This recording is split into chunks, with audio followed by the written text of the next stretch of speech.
Hi, this is William Hung, and you probably remember me from American Idol. If you want to learn more about everything that's going on before and after the American Idol audition and how you can chase your own dreams, this is Chasing Dreams with ABJ. I love it. I love it. That's awesome. Hey, Dream Chasers, this is Amy J, and thank you guys so much for tuning in to episode 206 of Chasing Dreams. Guys, we are bi-weekly at this point, but we are bringing you some amazing guests, and today is no exception.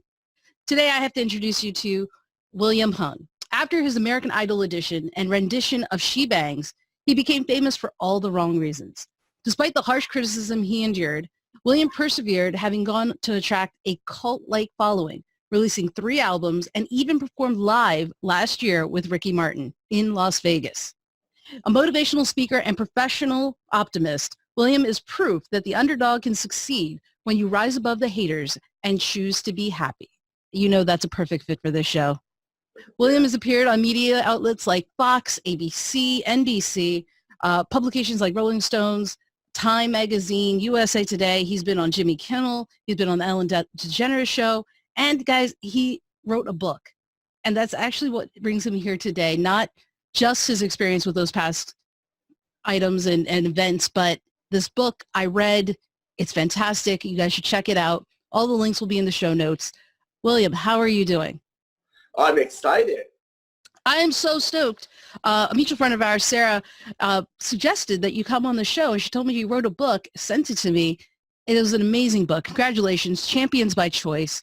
Wonderfully written, and it's all about what you've done in the past, was it 15 years or so? Yeah. So let's talk about the book. The book itself, because you're right, a lot of people are familiar with you from American Idol and your experience there. And I remember you.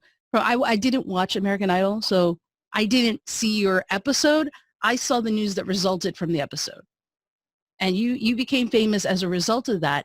And so the book talks about champions by choice. And a lot of people who are watching this, and during this month of October, which is known for bullying and cyberbullying month, you had eternal optimism facing that, right?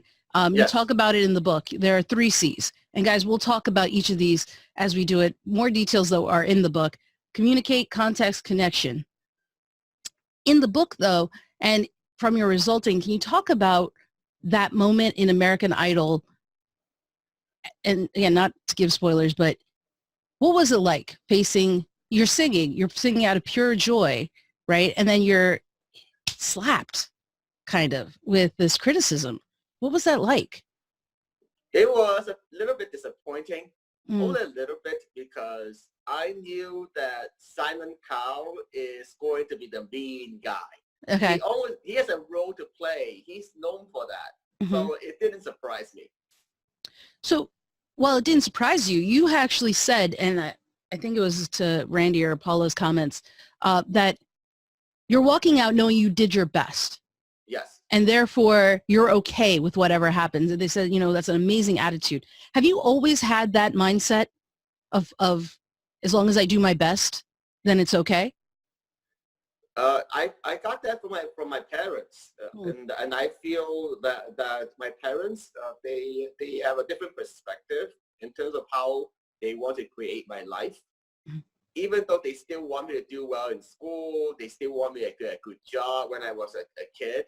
They didn't put too much pressure on me when I wasn't being the top students in Hong Kong. That's where I got it from. It's more like a mindset, a mentality.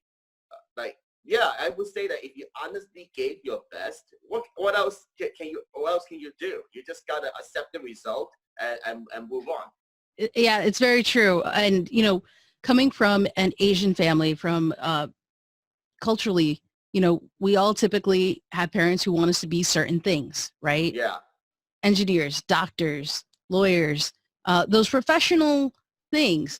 You did that in a source, pursuing civil engineering. Yes. when this opportunity for American Idol came up, and you had an interesting approach to it, you talk about in the book, but what made you decide to go for it? I won the talent show at school. Mm-hmm. And that's what gave me the confidence. Like a few days later, I heard on the news, oh my God, American Idol auditions will be coming over to San Francisco. That's like not my backyard, but really, really close. I Right. could just take a train and show up. And then you were like, so if you hadn't won that contest, would you have gone, do you think? No, probably not. So to win and have that kind of, I guess, credibility under your belt, you had that empowerment? Winning that school talent show, you know, regardless if I have the best singing talent, it wasn't easy. No, absolutely not. I mean, the fact that you did a school talent show is impressive enough, okay? Because I could not. You would have to drag me to do that. And I think people have previously. But I'm not an entertainer like that by any stretch. But for you to go ahead and do it, you actually did it twice. Like you went, and it's going to be poor wording, you hid the secret. You hid the secret of, what is it? Trying for going out for American Idol. I'm just it's not performing, but for auditioning. You went out to audition and you hid the audition, right? From your parents, from your friends. Yeah. You actually didn't tell anybody that you were going to do this, but you made it to Hollywood. How is it you could hide this secret through 2 rounds? The preliminary rounds, they typically do not broadcast. They only, and even if you go to sing in front of Randy, Paula, and Simon, only a small number of auditions will get broadcast on TV. And even if we get on TV, most people, their audition, they don't make it. Then that's the end of it, right? Nobody really cares. But for some reason, my audition not only was broadcasted, but it went viral, which is crazy. It's like, how could it happen? How did all this happen? And you had no idea this was happening when you went back to your civil engineering classes, right? Like it was a normal day. You knew you didn't make it. It aired, and you were just trying to go about your life. But it seems like the world and your professors weren't trying to do that. Can you talk a little bit about what it was like to find out you went viral? Oh my goodness, that was crazy. I actually knew something could be happening the night after they broadcast my audition, because there were over like hundreds of emails suddenly to my Berkeley email inbox. And then the email came from Entertainment Tonight, Ryan Seacrest Show, movie producers. I was like, what? Really? What is this? I don't know you guys. And then the next day I went back to class. Like you said, I was trying to be a normal student, pretend nothing happened. And then one of my classes, the professor, he showed my audition in front of hundreds of students, and then the whole world knows about it. A few days later, somehow the word got spread to my mom and my dad, and my mom called me. It's like, oh my God, what are you doing on TV? I just saw you. You know, parents want to see your kids on TV, but they tend to like to have some kind of forewarning when it happens. Yeah, that's for sure. So let's talk about after that, though, because you learned some lessons. You were actually faced with a choice. And I got to say, I'm not sure I would have, I love the choice you made, right? So you were faced with the choice of, do I keep going to study or do I go down this entertainment path? What do I do? And, you know, based on the decision you make, it's easy for people to say that was, of course, and you talk about this in the book, of course he chose that. But what went through your mind in making that decision? And can you talk a little bit to our listeners, what happens where you're faced with chasing your dream versus chasing an alternate? Well, there's a lot behind this decision, and a lot of it I'm about to share. It's not in the book. So the first thing is that I feel that I only got one life to live, and my peers, classmates, he reminded me that. He said that, William, you don't want to regret later in your life for not doing it. And then the another interesting point they told me was like, William, did you see people that they are selling your stuff on eBay? Oh my Wait, God. what? Yeah, they were selling shirts, selling dolls without permission. Oh, And wow. yeah, and I didn't like know about all those things. And then a few days later after that, one of my friends created the website williamhung.net, and they got over 8 billion hits in less than a month. I can't imagine that in 10 years. That's crazy. Yeah, those are so some like interesting facts that I didn't mention in the book, but those were some important factors. It's like, oh my God, if people are, I would say, I don't have a better way to phrase this, taking advantage of me, then I can't just sit around and do nothing either. I mean, it's accurate, right? I mean, making money off of your image, your likeness, your stuff. Yeah. And so looking back now, X years later, do you regret having made the choice you did? No, and actually, I don't. Another thing I want to point out is actually not just the money, because I'm really not just a money person. To me, the most important thing is getting people to know the truth behind my story, the facts behind everything. There's a lot of rumors and false news at the time. There was one really outrageous one that says like William committed suicide. It's like, what the? What? Who came up with that? Yeah. Oh, man. You were part of the celebrity death hoax. You can rank yourself among Samuel L. Jackson, Betty White, all the people that get fake death, right? All those Yeah. people are alive, by the way, guys. This is just hoax that somebody does. That's so crazy that somebody put that out there. Yeah. So when you make this decision to go down the entertainment path, you do it, right? You Yeah, have 3 albums, right? You come out with 3 albums. You've done movie roles, TV shows. You've had this experience. At any point, did you think this is my future? This is all I want to do moving forward ever again? Or did you have doubts and think, maybe I want to do something else? I would say that I kind of knew that I couldn't last forever. I didn't know how long it would last, but it turns out that it lasted about 4 years. And then my entertainment career slowed down, and then that's when I had to make the choice. And then I decided to go back to school, get a job, just take the safe route. And the thing is that that's not necessarily a bad decision. You ended up with a job. You ended Yeah, up working. yeah, And do you think that, let's talk a little bit about the background of this though, because, as an Asian myself, right, as an Indian with her own parents who have their own thoughts on how things should go and, are supportive of me nonetheless, I know a lot of people fear the perception of others, in particular family members and how they yeah, react to the decisions we make, especially yeah, something that's not guaranteed necessarily, right? yeah. It's unsure. It's not like a No, lawyer, doctor, engineer. How no. did your parents react to you trying to do this?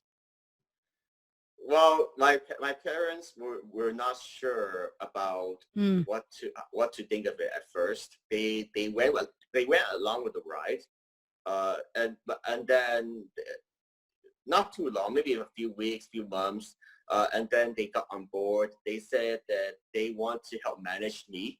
Uh, so my dad turned out to be my manager. My mom is my dad's my agent. My mom had manager. My mom is usually the one travels with me. It's crazy because she actually excited for me.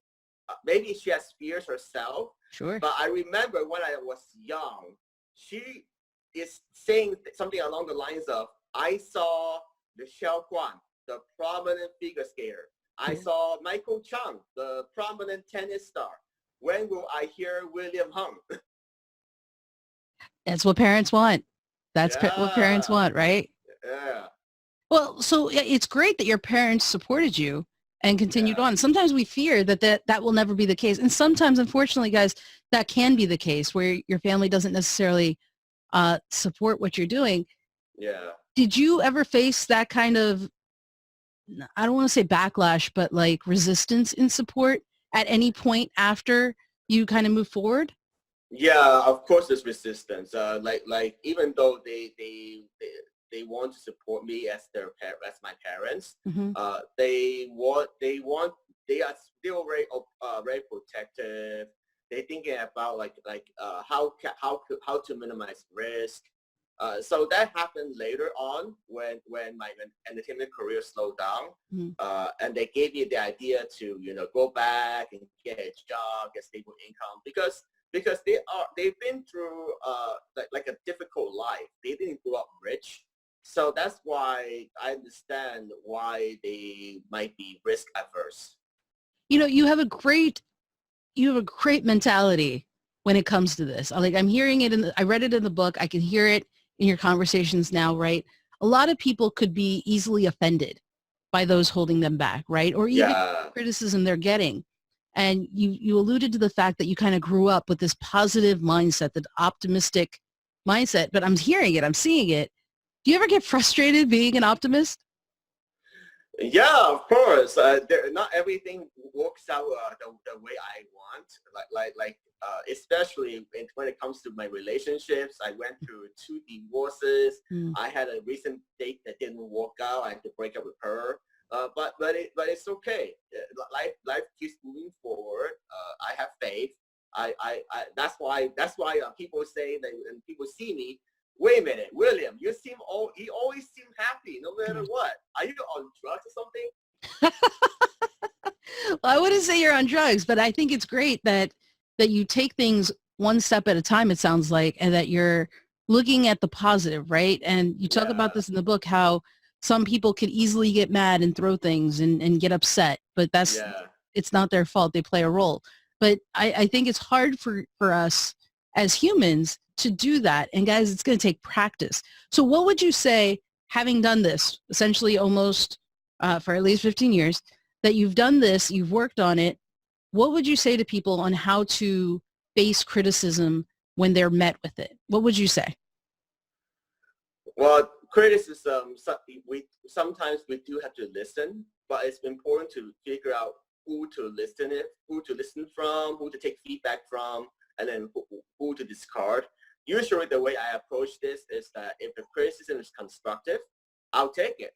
I use it to improve myself. But if it's not constructive, it's just like random hating on me, then yeah, I gotta let that go and move on. Yeah, so I love that. I love what you said, because especially in this month of bullying and cyberbullying, guys, you may face this, but listen to what William is saying. You know, let it go. Like, do you think there's anything constructive in facing unwarranted criticism, hate, as you will, with more hate or pushback?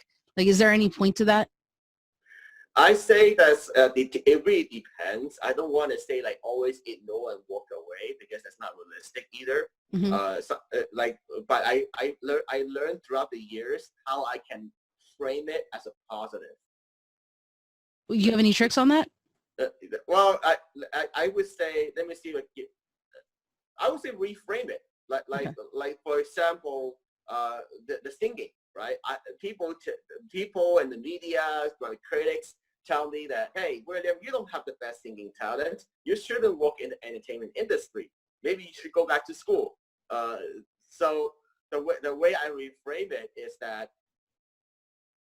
yes, I don't have the best singing talent, but I am giving value to people that wants to listen to me, tens of thousands or millions of people.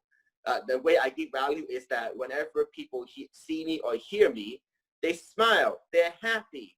That means something in the entertainment business. It's the most important thing. Otherwise, what's the point of entertainment? Yeah, absolutely. And you know, you've said it before. You're not for everyone, but you do entertain.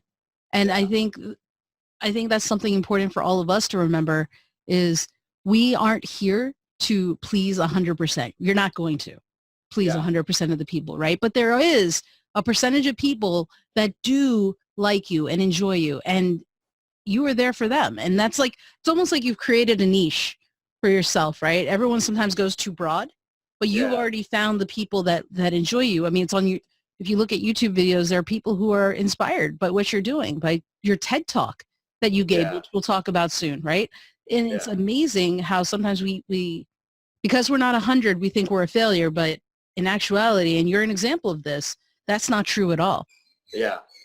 Right. And so let's talk about the book that you wrote, because it seems like you've gone through the gamut, just highlights, right? You did civil engineering, you became an entertainer, you went back to school, you got a job with the government, you play poker professionally, Yeah. right? Bit, yeah. And you're also a professional speaker. Yes. And you talk about all these experiences in the book, and you come up with the fact that, we can be a champion by choice, and that there are 3 C's to talk about this. Can you talk a little bit about the first C, communicate? Yes. So the communicate is the most important foundation, because if you choose to be positive, then a lot of things will go well for you. Everybody loves positive and happy energy. Mm-hmm. Even when things get us down, even when negative things hit us, whatever it is, health, relationships, money, coming from a positive angle is so much better. It's so empowering. It's also a note that you make about talking about one's truth and how you have to be honest with yourself. And so that's right. Did you ever struggle with that, being honest with yourself or speaking your truth? It doesn't seem like it, but just checking. No. Because I also learned about that. That's why communication so important. I learned that I could share just about everything. That's true, but being tactful about it. Like for example, I wouldn't say bad things about a particular person because I'm sure I don't want people to say bad things about me, but I can reframe it and say, oh, maybe this particular coach wasn't right for me. It wasn't maybe this program or this regimen, whatever it is. Sure. I can frame it in a way that's productive for people to learn the truth behind it. Absolutely. That's awesome. And then the second C you have is context, which I think oftentimes we like to skip over and just forget all about context. But why is that important? Well, when I hear the word context, I think of the big picture and also the current situation.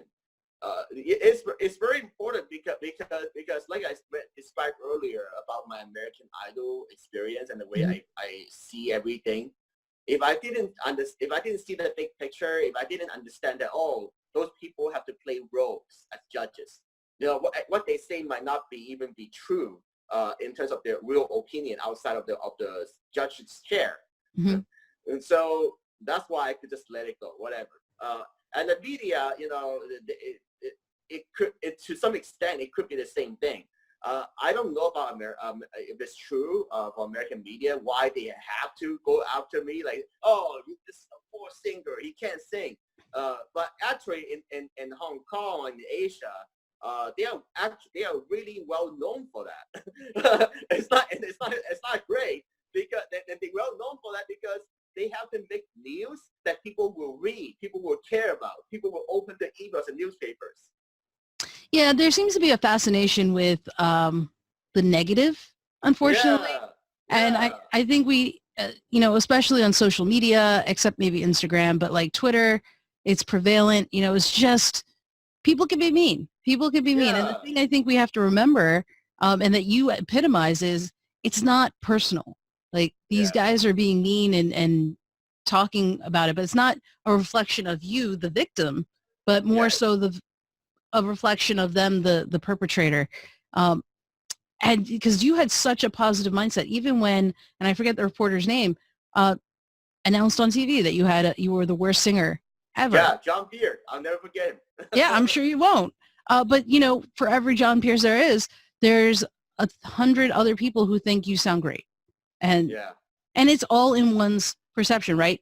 Not all, there's how many types of music out there, and not every music is for everybody, right? I'm not really a hard rock metal kind of person, but I like pop music. I like country, right? And vice versa. Not all heavy metal listeners like pop. It's too happy and poppy for them. So everybody has their own tastes. And so Yes. we got to fight it, right? Yeah. And you do a great job of that because you talk about that and you've experienced it. And here you are today. Because a lot of people, I'm going to be honest with you, William, a lot of people would have folded under the pressure and criticism that they received. Yeah. I mean, do you think that's why you're beloved in a sense to all audience globally, is because you kind of faced the storm and didn't let it change you negatively? Yeah, well, I think it's one of the things that I'm proud of. That I would say that somehow, like, I come from a place of humility, Mm, but I'm also come from a place of standing for my values. that's great. That well, that goes to exactly what you said, communication and context. And so the last C in your book, I think, is actually the most important because I think it talks about the world today and one, how you did so well, but also how us as dream chasers and people who are trying to pursue their passion can do well. And that C is connection. And you talk about really well in the book, but why was connection important for you to include as one of the C's for Champion by Choice? Because nobody can succeed alone. Mm, Really, it's nobody can. Not in the long term. For me, I did get lucky. I got a lucky break at the right time. But even for me, throughout the 15 years, if I didn't have the right connections, I wouldn't be talking to you today. So it's having the right mentors, the right coaches, the right friends, the right people in your network to lift you up. Because sometimes we need people to lift each other. you talk about this in the book, and it's something I think that my listeners need to hear. And it's about how you have to understand the context of your relationship. How if it's someone you just met, you shouldn't be asking them for $10,000 immediately. Maybe like for a friend, Yeah, yeah, right? Maybe yeah, that would be okay. But someone you just met, don't ask for $10,000. You guys know yeah. that. But you talk about you had a number of them: sincerity, honesty, boundaries, accessibility, gratitude, and respect, and how nurturing the relationships we have with those characteristics will help us grow. And so in your ventures, one thing I think we do poorly is sometimes we hold on to people we should have let go of. Yeah. Have you ever experienced that, especially given that you've gone through seasons? Went through a season as an engineer, then you came a season as an entertainer, then you went back, right? You've gone through different seasons. Yes, yes. Is it important to let go of people whose season is over? Uh, yeah. I mean, I don't know. I'm not sure if I resonate with the word season, but phases in your life. Yeah, sure. Yes, phases. That same thing. Yeah. Yeah, yeah. But how do you know when, given that you've kind of gone through it, how would you know that it's time to let someone go? Because sometimes I think we hold on too long. I would say, think about the values and the vision that you want to create in the world, and that for me changed over time. Mm. Because there was a period where, okay, I just want to enjoy the ride, the travel, the entertainment as much as I could. There was a phase in my life where, okay, I just gonna show up at work, go have fun after work. I don't want to do anything else. But then that's not a very fulfilling life to live. And so now, last 2 years or so, that's when I decided, okay, I gotta pick myself back up again. I want people who want to really keep chasing their dreams. Nice. Yeah. No, I love So, that yeah. because some people think you can only have one dream. Right. I think you're living proof that that's not true at all. Yeah.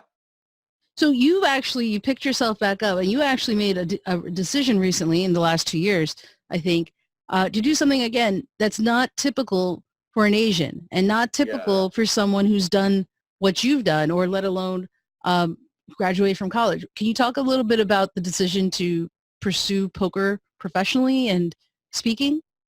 Yes. So I would start with poker. It's not. I actually have a secret love for poker since 2004. Okay. Because and the reason was because I have a lot of downtime in between the performances, Even though I was performing at 4 to 5 times a month, traveling a lot back then, I needed something to fill up the time. I needed something that's different from what I do. So that's when I got into poker. And then sometimes I play, sometimes I don't, but I still been playing. But poker taught me a lot of very interesting lessons. Actually now, I'm not sure when, but there's a lot of Asians that are professional poker players. If you go to, if you go to your local casino, you see a lot of Asians. So I don't feel that I would be that special, but there's something in me that tells me that that's not the right path for me to be a professional poker player. The reason is not because I'm not making money. I could make decent money playing poker, but I feel that I can create more value in the world by creating a speaking and coaching business.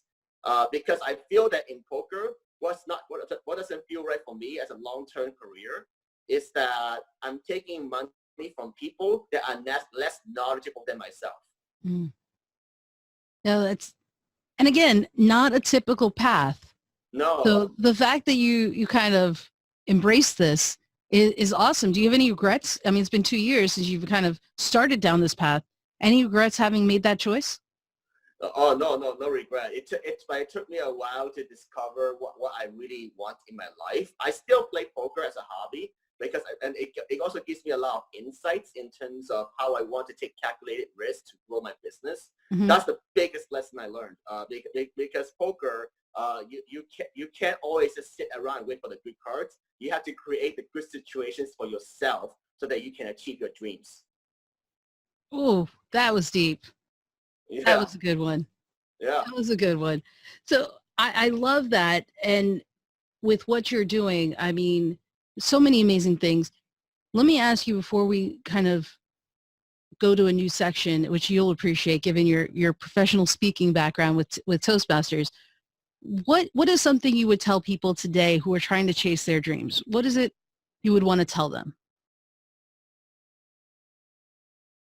Take action today. Make your own luck. That's my mentality now. The last couple of years, and that's how I was able to get on the biggest stages, get invited to TEDx talks. Even though I get invited, I still have to put in the work. I still have to have a decent presentation in place to take advantage of those opportunities. But I'm also proactively talking to people. So I feel that even though I'm lucky, it's not just by luck, right? It's more like luck and skill. Oh, absolutely. I mean, you definitely see that you're working for it in everything you're doing. So, William, I think it's that time. All right. I'm going to play some cards. All right. Okay. I'm going to ask you some questions just so we can get to know you a little bit better than we've already heard in the past half hour. Okay? Yeah. All right. I'm randomly picking the first question. All right. What's the funniest commercial on TV right now for you? Ooh, I don't watch a lot of commercials, but I saw one that's really touching. It's not funny, but it's really touching. What was that? It was like a extra gum. It's like a Super Bowl commercial, I believe. But it was like love making. There was a high school hot girl and a guy creating a relationship together. It was the way they created. It was so touching. They have the different scenes throughout, and then they show the gum, but they don't actively sell the gum, which is really smart. Is that the one where he proposes at the end? Yes. Oh yeah, that was a great commercial. Yes. I did. It stands out. That's how you know. Yeah. Yeah. All right. Second question. Do you have any crazy neighbors? I actually moved to a new place, and I do have a crazy neighbor, but not that crazy. Crazy because my neighbor always has a dog that loves to bark. Every time I open the door, I hear the dog. Somehow the dog they would rush to the good thing is a locked gate, a locked door. They would rush to that, and then I go drives me nuts. And that's how I know okay, I'm back home now. Yeah, that's your key. After a long day, you're home. Yeah. All right. What are your top 2 favorite apps? Ooh, top 2 favorite apps. One of them would be I use one called Tick. It's a productivity app. So it tracks your tasks, your time, your pomodoros, whatever. Mm-hmm. Like basically it's like a task productivity manager. The other one I use a lot. Let's see, favorite apps. Ooh. I like YouTube. I spend a lot of time on it. That's a good one. What was the name of the first one again? Tick. Tick. All right. All right. What's your favorite purchase from last year? My favorite purchase from last year. What did I buy? I don't buy very much. What did I buy last year? Because I was gonna see my new car. Uh-huh. My new used car, whatever you call it. But my used car is like, okay, it's 2017. It's close enough, I guess, because I couldn't figure it out in my head. We'll take it. We'll take it. A new car is always a nice purchase. Yeah. Okay. What color won't you wear no matter how great the outfit is? Pink. That's fair. Yeah. That's fair. I mean, even if it's a light pink? Yeah. Yeah. I wouldn't say I won't wear 100% never, but I prefer not to unless it's some really interesting, weird conference event they want me to wear pink. That'll work. All right. Last question. Who's the greatest athlete who has ever lived? The greatest athlete. There's a lot of options, a lot of sports. Yeah, I know. I don't think you go wrong with whoever you pick. I know. I like Michael Jordan. Yeah. I feel that he's like an inspiration symbol. Like he always creating his own big plays. You know, it feels like that the way he approached the sport as a player, basketball player, we can apply to our lives. That's a good one. I would lean towards Michael Jordan. That's a good one. So, William, all these guys are probably stoked. Can't wait to get your book. If they want to connect with you online, where can they go? They can go to willhung.com. WILLHUNG.com. That's awesome. William, thank you so much for coming on the show and sharing your story with us. It's very appreciative. You're welcome. Hey guys, you guys can find more about William, his book, all the links, including links to his TED Talk and everything on the show notes page over at amyj21.com/episode 206. That's episode 206. Until next time, keep chasing. All right. And that's it. All Listen, right. That was fantastic. I had a lot of fun. Thank you. Did a great job. All the best with the book. It's wonderful. I really enjoyed reading it, and I appreciate you coming on. Yeah, no problem. All right. I will send to Sarah, and I'll send you any notes or links as soon as it comes out, probably first week of October. All right? Yeah, that'd be great. I appreciate it, William. Thank you again. Yeah, let's stay in touch. Absolutely. Take care. Bye. Bye-bye.